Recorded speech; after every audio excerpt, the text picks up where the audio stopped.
Recyclico, making lithium-ion last forever. Recyclico's patented recycling process achieves up to 100% recovery of battery metals from lithium-ion batteries for electric vehicles, including cobalt, lithium, nickel, manganese, and aluminum. Recyclico Battery Materials Incorporated trades on the TSX Venture AMY, on the OTCQB AMYZF, and Frankfurt ID4. For more information, visit recyclicode.com or phone us at 778-574-4444. Recyclico, making lithium-ion last forever. You're listening to HowStreet.com radio, available online at TalkDigitalNetwork.com. Welcome to HowStreet.com radio, the online source for market opinions. Here is Jim Goddard. My guest is Rick Ackerman, editor of the newsletter Rick's Picks, his website rickackerman.com. He's speaking to us from South Florida today, and just personally, you've become a very free person because you're no longer tied down to one home. Right. I'm getting the heck out of Florida. The inspiration was that my air conditioner broke and the parts back ordered a month. So here we are in murderous Florida heat. I'm getting the 1 month, and not that I like Florida summer heat to begin with. So anyway, thanks for inviting me on, Jim. I always like to pretend I'm up there in nice, foggy, never too hot Vancouver. AI. Now, everybody's attaching AI to their name. I just saw an article on Bloomberg, something like 40% of the companies now have attached AI, the ones getting any money on the market. Is this, as you said, this is nothing new, but all of a sudden it just has people's attention. What's the story with AI? It's a fraud.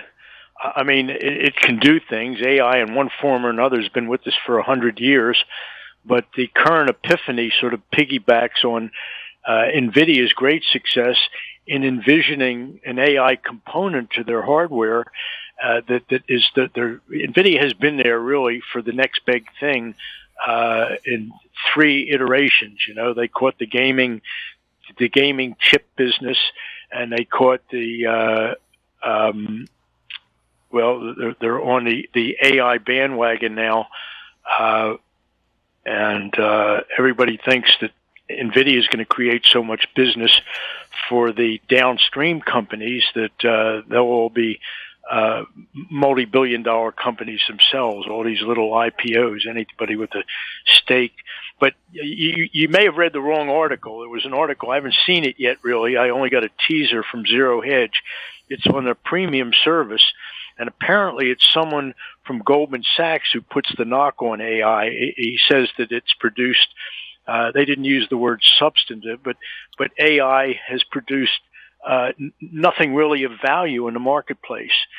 And, you know, we can ooh and ah over how well AI can create a visual tableau. In other words, you can speak, you can text exactly what you want to see in the background of the movie you're making, let's say. But when you sort of follow the money, follow the trail, when you put AI in the hands of a bunch of crap peddlers like Disney, what they've got already is going to be even worse. You know, Disney basically makes movies with the focus groups that they're almost at the AI stage anyway. They just feed a lot of data into what the kids will want to see 3 times, and they turn out a lot of crap. But with AI, they won't even have to hire talent. They'll license the voice of the celebrities who do the speaking parts for their animated features. So AI, for all the glamour about, you know, you can just say, tell it what you want to render visually, it's going to be prostituted. I don't think it pretends a golden era for movies or music or anything else, because there's no creativity in it. Well, Tom Hanks has gone and AI'd himself, put all his voice and images into databanks. He says, I'll be acting, for hundreds of years after I'm dead. he may be right. You know, I watched Forrest Gump last night, and that film definitely holds up. And Tom Hanks himself will be, he's iconic enough now that for all we know, people will enjoy Tom Hanks movies, but 100 years from now, but that may not be true for a lot of other stars. That most of them will be also Rands because, you know, the archive gets pretty full of choices 100 years from now. We've got an accretion of data, and you'll need someone to curate it. So he may be right.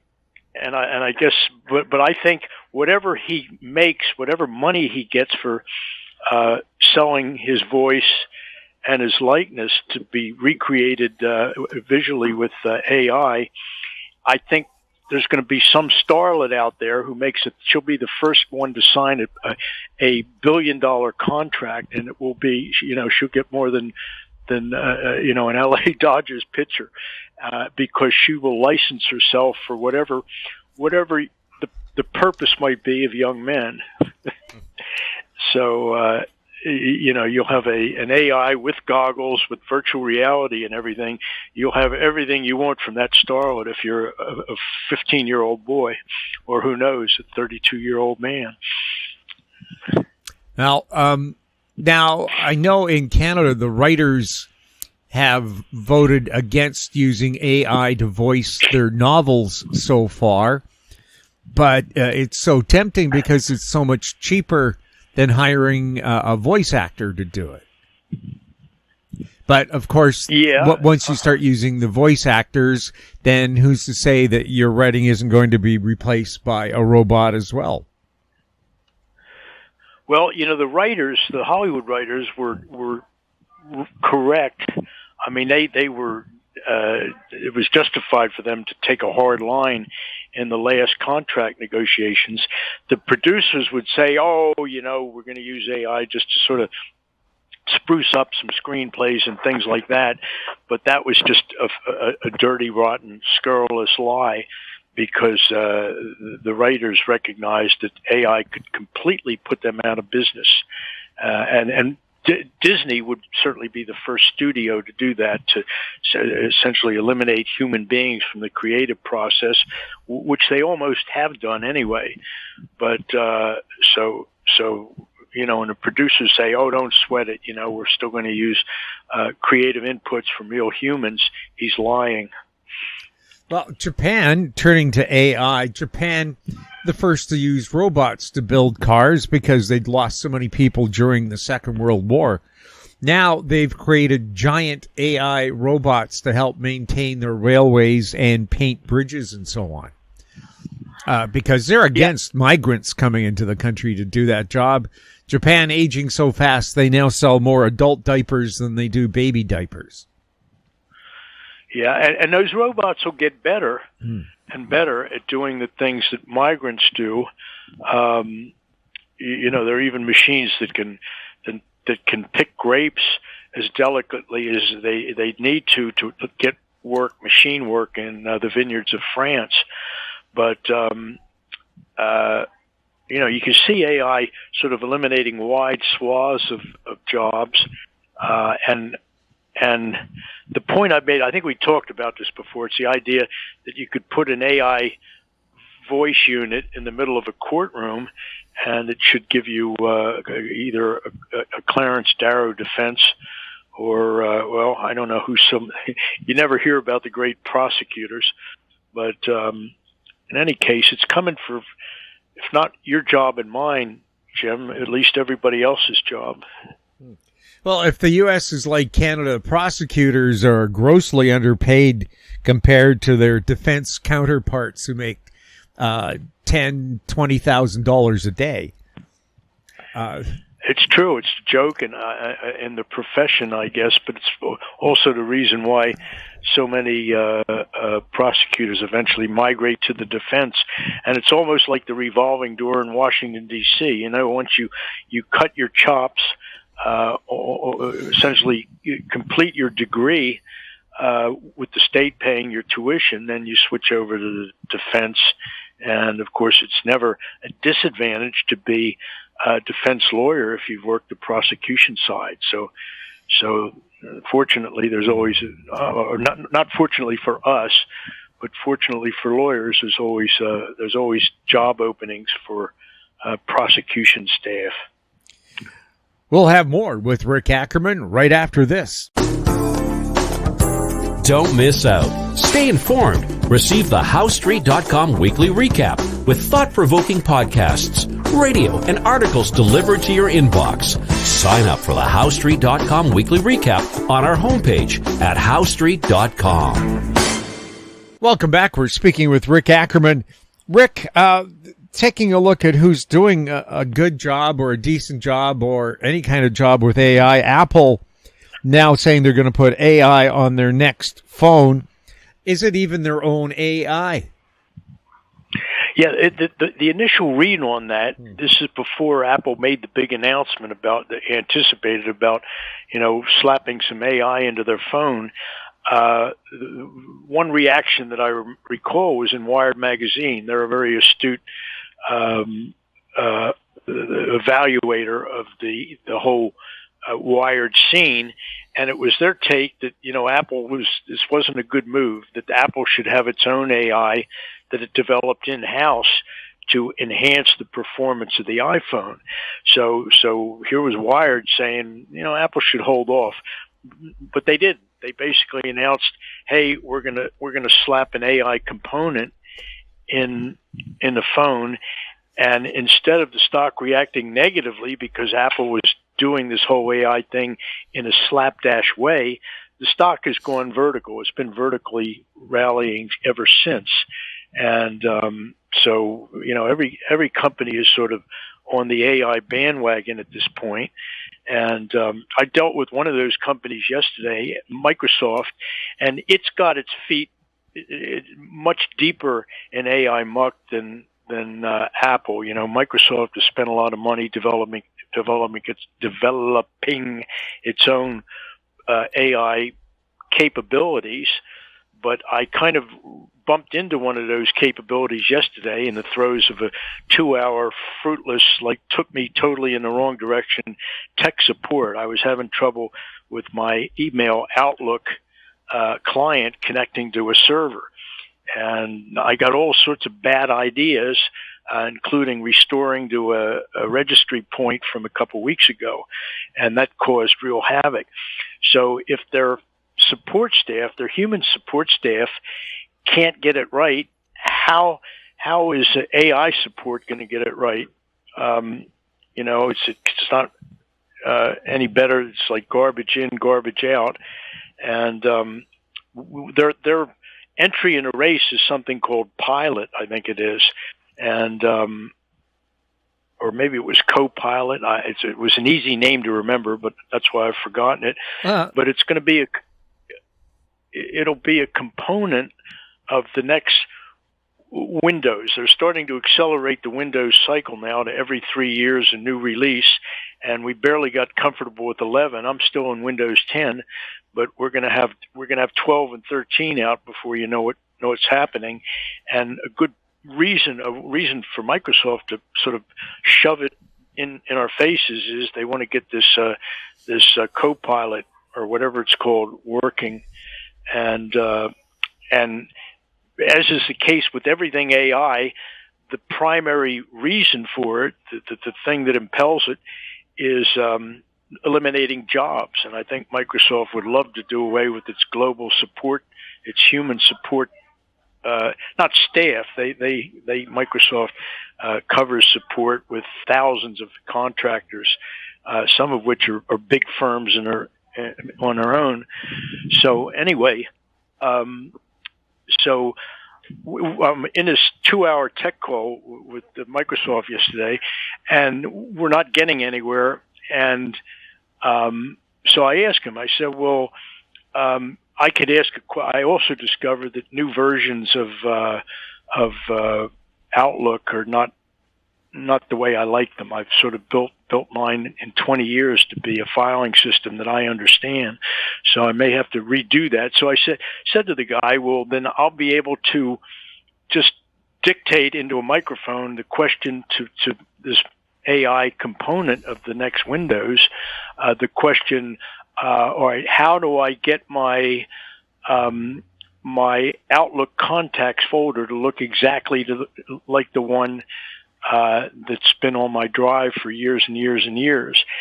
And my human tech had already failed at that task. He had only sort of demonstrated that you may have a problem down the road trying to port the look of your old Outlook into new Outlook. So again, if a human can't get it, then how do we expect the machine to do it? But Microsoft doesn't really care as long as you have a support pathway. Even if it doesn't lead anywhere, they like to put you on that pathway just to kind of pacify you with the idea that at some point along the line you'll get real support and you'll get the problem solved. So everywhere I see, I mean, I would challenge anybody to show me an instance of AI, something running on some machine that's really changing people's lives for the better. It's definitely reshaping the bottom line, and we'll see it appear more and more where machine labor can most easily be substituted for human. The Microsoft program's called Copilot. Copilot, right? Yeah. What did I say? Pilot, close enough. All right, so it's Copilot, and they're just dying to get that in your face because ultimately I think it's just a device. It's a way of eliminating human beings who work for Microsoft directly or on contract. Yeah, it says download Copilot today. See your productivity increase and have it demonstrated for you. So they are pushing it. Do you notice that with all the productivity increases, I use those words in quotes, that we've had over the last 20 years because we're living in the fabulous digital age, do you notice that how whatever efficiency we may have gained is squandered just trying to reach a human being? This is switchboard hell. We've all been stuck in switchboard hell. Yeah, and I don't even want to. I mean, the music that they play when you're on hold, it's like make you bleed from the ears. It's so horrible, and I think they do that. They just do that to chase you away. It's like they've already denied you the privilege of talking to a human support person, but I think they're really trying to drive people away from even wanting to talk to voice-driven menus and machines, because the music they play on a lot of companies that I deal with, where I'm on hold quite a bit, it's horrible. You can't even listen to it. So I don't know. You can tell I'm no fan of AI, but certainly Wall Street hasn't lost a step just taking it, and they really run with it. Is there anything else driving the stock market right now once you get out of AI? No, it's just, you need a story, and AI is definitely the story, and I think it is comparable to the story that drove RCA, otherwise known as radio, in the 1920s, and there was so little understanding of what radio frequency was that I think I mentioned this in a previous discussion we had. There's a movie with Bob Hope, I think W.C. Fields, and there's a cruise line. It's a big ship, and it's somehow radio powered, which is a place we never really got to. So AI has that sort of limitless horizon. It could be all things to all people, but is it smart enough to tell us how to create fusion energy, let's say, or how to get more bang for a buck with lithium storage, or you name it. So it's not, I just don't see it changing our lives in those ways. It's going to change our lives in a way that the companies that we do business with will reduce their human interface. An AI expert friend of mine said studies showed there's a 10% chance AI will wipe out the human race, but people are still developing it anyway. It's he's full of crap. I mean, I don't believe wasn't who was the very well known guy who wrote the future doesn't need us. Not Kurzweil. And anyway, the doomsday idea, and I'm totally on board for doomsday, but I just have my own version of it with deflation and an earthquake that splits the dome of the rock, simple things that I can understand. But as far as AI somehow developing this accretive power to do in the human race, I just don't see it. It's not HAL. What was it? Is HAL 9000? You just pull the plug. And the examples that I've seen of how AI could run amok, they've been really stupid examples. They just don't hold water. Yeah, how can you make sure every human is fed? Well, just reduce the human population by 3 or 4 billion. That kind of scenario.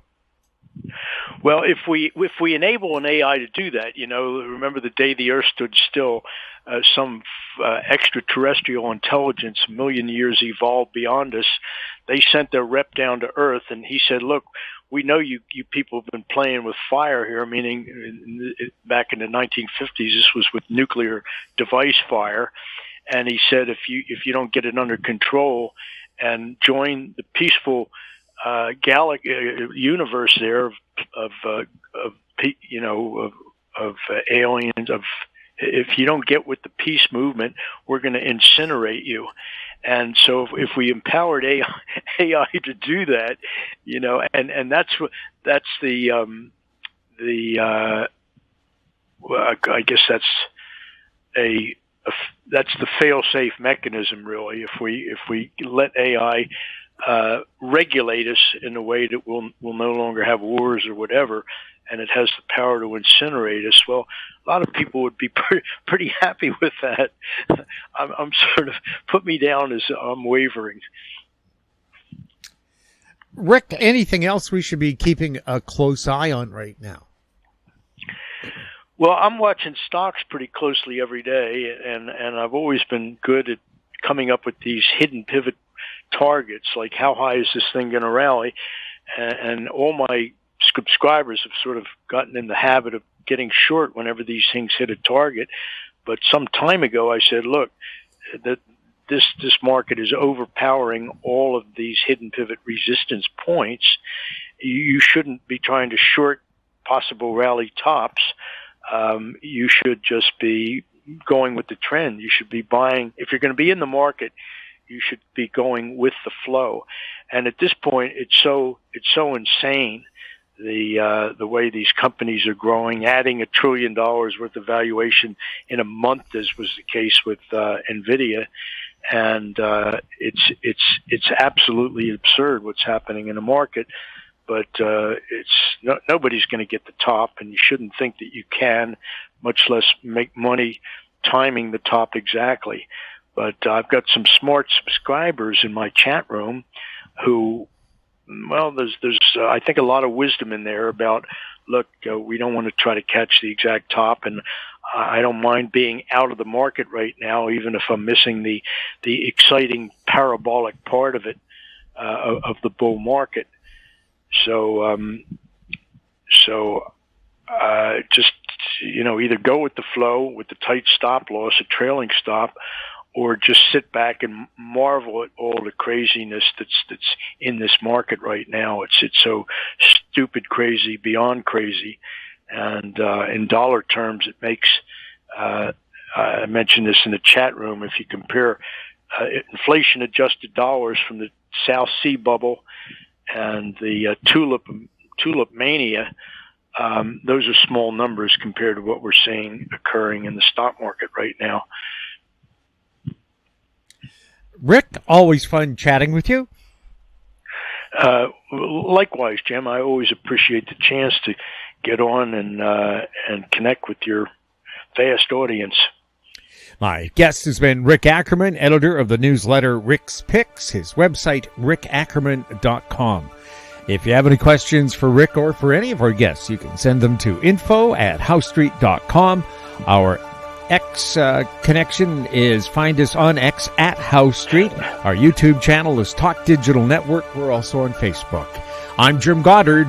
Thank you for listening. Comments made on HowStreet.com radio are an expression of opinion only and should not be construed in any matter whatsoever as recommendations to buy or sell any financial instrument at any time. Available online at TalkDigitalNetwork.com. HowStreet.com radio is a production of House Street Media Incorporated.